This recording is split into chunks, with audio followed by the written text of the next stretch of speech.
explain the four beasts of Revelation 5. Brother Neville, if you've got that right there close, or some of you, of Revelation 5, we'll read this just for a minute. It's a beautiful picture here of the... Here I have it myself. Revelations, the 5th chapter. And I saw in the right hand of him that sat upon the throne a book written within and without, and on the backside seal with 7 seals. And now that's not the place I'm wanting to get just a little further. The 4 beasts, let's see. The 14th verse. All right, sir? Now, here we go. That's right.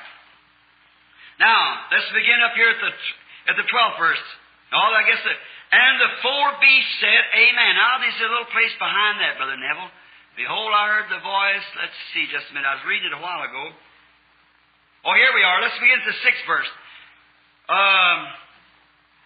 The 5th verse. And one of the elders said unto me, Weep not. Behold, the Lion of the tribe of Judah, the root of David, has prevailed to open the book and to loose the seals thereof. And I beheld it in the midst of the throne and 4 beasts. And in the midst of the elders stood a lamb as it had been slain, having 7 heads and 7 eyes, which are the 7 spirits sent forth from unto the earth. I want you to hold that question, and if I don't catch it down here in a minute, I want you to bring back again. I want to deal on that, the 7 spirits of the 7 eyes that was on the lamb.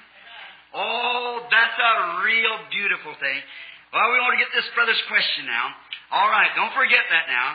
And he came and took the book out of the right hand of him that sat upon the throne. When he had taken it, the 4 beasts and the 24 elders fell down before the Lamb, every one of them having harps. Now, that's the four beasts here. If you'll notice, now let's go ahead and read this a little farther.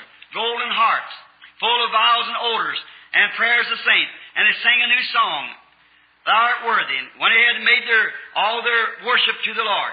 Now, these 4 beasts of Revelations, if you notice them, every place you Bible readers, in which a man is going to listen to this tape recording, those 4 beasts, they had 4 faces.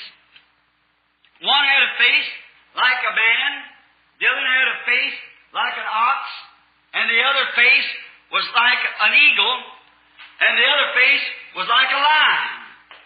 And they never went backwards. They couldn't go backwards.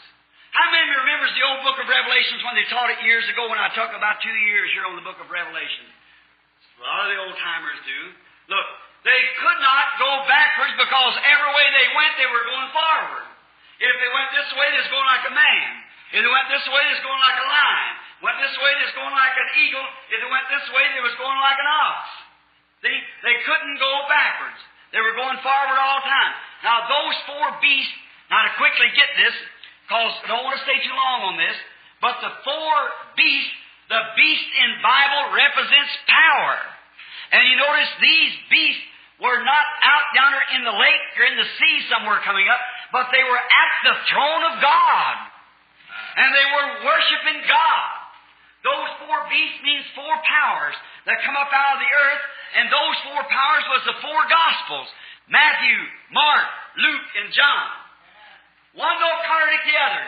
And one of them, as the Gospel goes forth as a lion, is stern, it's bold. The Gospel is brave like a lion. And it's a king like a lion. If it goes towards a man's face, it's cunning and shrewd like a man. If it goes to eagle, it's got the swift wings and the high heights.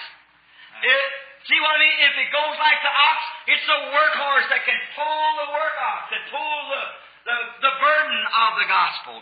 The 4 beasts was the 4 powers which were Matthew, Mark, Luke, and John, the 4 Gospels that rang out in the presence of God. Amen. That was, if you notice, they had eyes in front and in the back. Everywhere it went, it reflected. They seen everywhere they were going. That's the power of the Gospels as it goes out. It's got the shrewdness of a man. It's got the swiftness of an eagle. It's got the power, the pulling power, the burden barrier, like an ox. It's got the sternness and the boldness of a lion, see? It's the four Gospels, which are the four powers of the Revelations, the fourth chapter. All right? Now, the next, who are the 24 elders? All right? I believe that would be on the who are the 24 elders.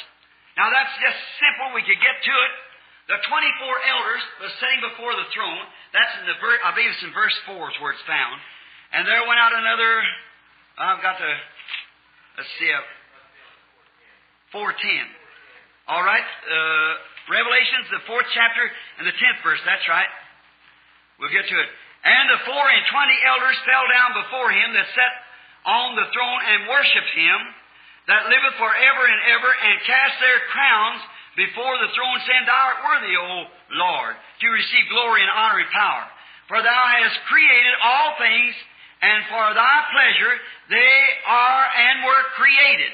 Now, the 24 elders, an elder is an overseer. Now notice, there were 12 patriarchs and 12 apostles. And they were setting 12 on one side and 12 on the other. There were the 24 elders, which were the 12 patriarchs on one side of the Old Testament, the 12 apostles on the other side of the New Testament. Didn't Jesus say He'll sit on 12 thrones, judging the 12 tribes of Israel? Amen. Now the foundations look. There's even a tree in there. And the tree on either side bears 12 manners of fruit.